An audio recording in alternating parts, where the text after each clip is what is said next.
22 मई 2020 एक ऐसा दिन जिसने पाकिस्तान की फिजाओं को सोगवार कर दिया। ईद से 2 दिन पहले लाहौर से कराची आने वाली PIA की परवाज PK 8303 अपने मुसाफिरों को मंजिल तक न पहुंचा सकी। कराची एयरपोर्ट से चंद लम्हों की दूरी पर तैयारा रिहायशी आबादी पर गिरकर तबाह हुआ और देखते ही देखते खुशियों भरा सफर कयामत में बदल गया। आज उस अलमनाक हादसे को 5 बरस मुकम्मल हो चुके हैं, मगर सानहे की तल्ख यादें आज भी दिलों में जिंदा हैं। ये 2020 था, दुनिया कोरोना की लपेट में थी, पाकिस्तान में भी लॉकडाउन नाफिज था, मगर ईद की वजह से सफर जारी थे। 22 मई को लाहौर से कराची रवाना होने वाली PIA की परवाज 8303 में 91 मुसाफिर और अमले के 8 अरकान सवार थे। किसी को मालूम न था कि ये सफर उनकी जिंदगी का आखिरी सफर साबित होगा। परवाज ने लाहौर से मामूल के मुताबिक उड़ान भरी, लेकिन कराची पहुंचते ही सूरत हाल बदल गई। सरकारी तहकीकाती रिपोर्ट के मुताबिक पहली लैंडिंग के दौरान तैयारे के लैंडिंग गियर्स नहीं खुले, जिसके बायस जहाज के इंजन रनवे से टकराते और चिंगारियां छोड़ते रहे।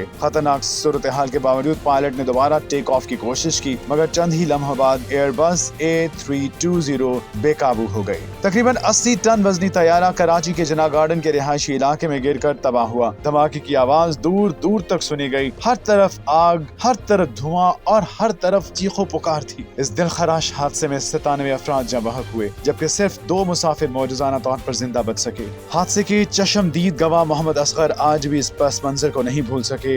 उनके मुताबिक जुमा की नमाज के बाद वो गाड़ी में बैठने लगे थे कि अचानक खौफनाक आवाज सुनाई दी। फिर जलते हुए मलबे और जेट फ्यूल की बारिश शुरू हो गई। वो शदीद जख्मी हुए और कई माह तक अस्पताल में जेर इलाज रहे। इस सानहे में जिंदा बच जाने वाले बैंकार जफर मसूद भी उन खुश नसीब अफराद में शामिल थे जिन्हें नई जिंदगी मिली। वो ईद मनाने के लिए कराची वापस जा रहे थे, मगर चंद लम्हों में सब कुछ बदल गया। 5 बरस गुजरने के बावजूद PK 8303 का ये सानहा आज भी कौमी याददाश्त का एक दर्दनाक बाब है। ये हादसा न सिर्फ फिजाई हिफाजत पर कई सवाल छोड़ गया, बल्कि दर्जनों खानदानों की खुशियां हमेशा हमेशा के लिए छीन ले गया। 22 मई का दिन आज भी उन खानदानों के लिए एक न भरने वाला जख्म है जो अपने प्यारों के इंतजार में रह गए।